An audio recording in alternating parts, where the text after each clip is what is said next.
Good morning class. आज हम हमारे 6th लेसन के लघु उत्तरीय क्वेश्चन स्टार्ट कर रहे हैं। कल हमने इसके एमसीक्यूज क्वेश्चन किए थे।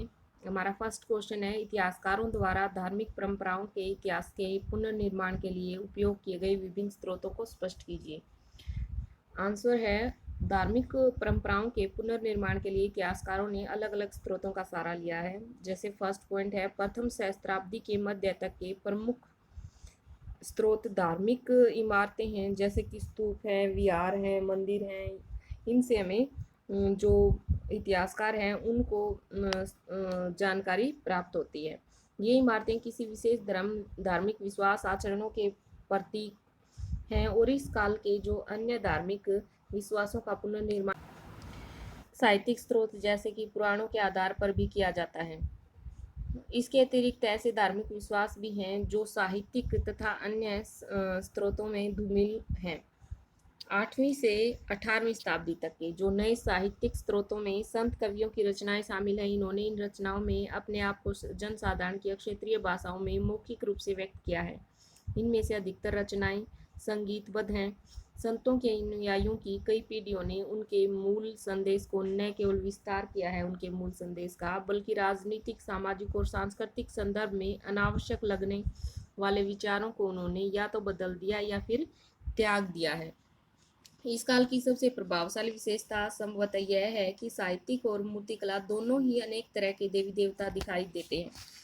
एक स्तर पर यह तथ्य इस बात का प्रतीक है कि विष्णु, शिव और देवी, जिन्हें अनेक रूपों में व्यक्त किया गया, उनकी पूजा परंपरा न केवल जारी रही अपितु अधिक विस्तृत होती गई आगे जाकर। इतिहासकारों के अनुसार यहाँ कम से कम दो प्रक्रियाएं कार्यरत थी। एक प्रक्रिया थी ब्राह्मणीय विचारधारा की, उनके प्रसार की, और इसका प्रसार पौराणिक ग्रंथों की रचना, संकलन, परीक्षण द्वारा हुआ है। ये ग्रंथ सरल संस्कृत छंदों में थे। इस काल की दूसरी प्रक्रिया थी स्त्रियों, शूद्रों और अन्य सामाजिक वर्गों की आस्थाओं एवं आचरणों को ब्राह्मणों द्वारा स्वीकृत किया जाना और उसे एक नया रूप प्रदान करना। सेकंड क्वेश्चन है हमारा, उदाहरण सहित स्पष्ट कीजिए कि संप्रदाय के समन्वय से इतिहासकार क्या अर्थ निकालते हैं। संप्रदाय के समन्वय से इतिहासकारों का अभिप्राय है पूजा प्रणालियों के समन्वय से। इतिहासकारों के अनुसार यहाँ कम से कम दो प्रक्रियाएं कार्यरत थी। एक प्रक्रिया ब्राह्मणीय विचारधारा के प्रसार की थी और इसका प्रसार पौराणिक ग्रंथों की रचना, संकलन अथवा परीक्षण द्वारा हुआ। ये ग्रंथ सरल संस्कृत छंदों में थे। इस काल की दूसरी प्रक्रिया थी स्त्रियों, शूद्रों तथा अन्य सामाजिक वर्गों की आस्थाओं एवं आचरणों को ब्राह्मणों द्वारा स्वीकृत किया जाना और उसे एक नया रूप प्रदान करना। समाजशास्त्रियों का यह मानना है कि पूरे उपमहाद्वीप में अनेक धार्मिक विचारधाराएं और पद्धतियां महान संस्कृत, पौराणिक परंपरा तथा लघु परंपरा के बीच हुए निरंतर संवाद का परिणाम है। इस प्रक्रिया का सबसे अच्छा उदाहरण है जो पूरी उड़ीसा में मिलता है, जहाँ 12वीं शताब्दी तक आते आते मुख्य देवता जगन्नाथ को उसके पूरे रूप को प्रस्तुत किया गया है। संपूर्ण स्वामी के रूप में उनको प्रस्तुत किया गया और उन्हें विष्णु का रूप माना गया है। समन्वय के ऐसे उदाहरण देवी संप्रदायों में भी मिलते हैं। देवी की उपासना प्राय सिंदूर पोते गए पत्थर के रूप में की जाती थी। स्थानीय देवियों को पौराणिक परंपराओं के भीतर मुख्य देवताओं की पत्नी के रूप में मान्यता दी जाती थी। कभी कभी वह लक्ष्मी के रूप में विष्णु की पत्नी बने तो कभी कभी वह शिव की पत्नी पार्वती के रूप में भी सामने आई है। हमारा थर्ड क्वेश्चन है, प्रारंभिक भक्ति परंपरा की मुख्य विशेषताएं बताइए।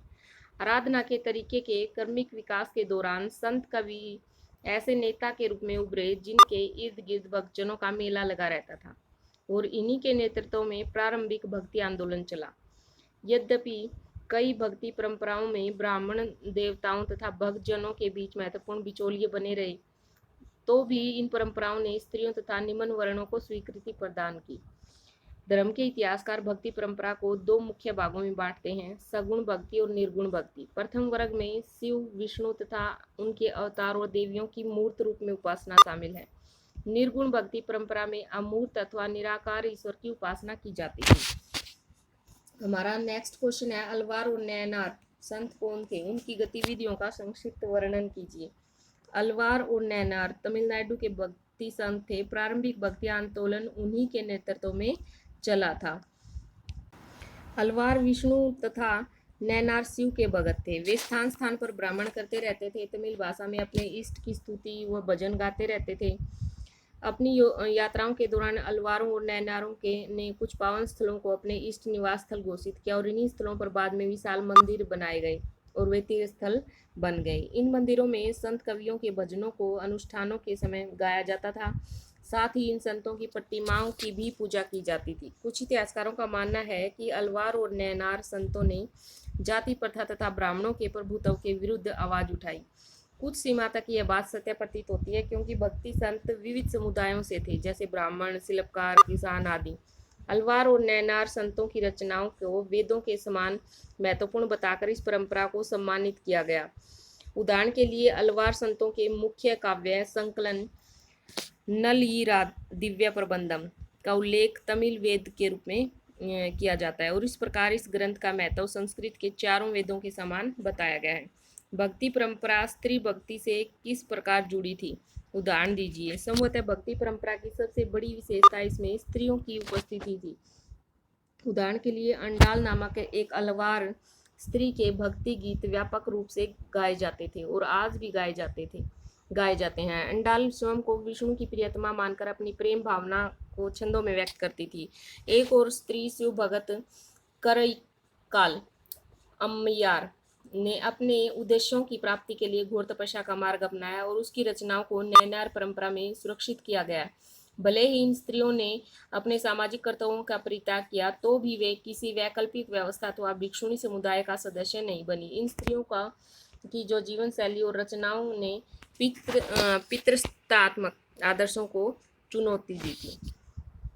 सो स्टूडेंट्स, हमने आज 5 क्वेश्चन किए हैं। नेक्स्ट क्वेश्चन हम कुछ कल करेंगे। Thank you, have a nice day. अपने साथ साथ जो रिवीजन टेस्ट है उनकी तैयारी करते रहिए और अपने जिस बच्चे भी नोट्स तैयार नहीं किए हैं वो अनिल मलिक स्टडी पॉइंट के नाम से मेरा चैनल है, उसको सब्सक्राइब कर लें। पिछली सारी वीडियोज़ मिल जाएंगी आपको। Thank you, have a nice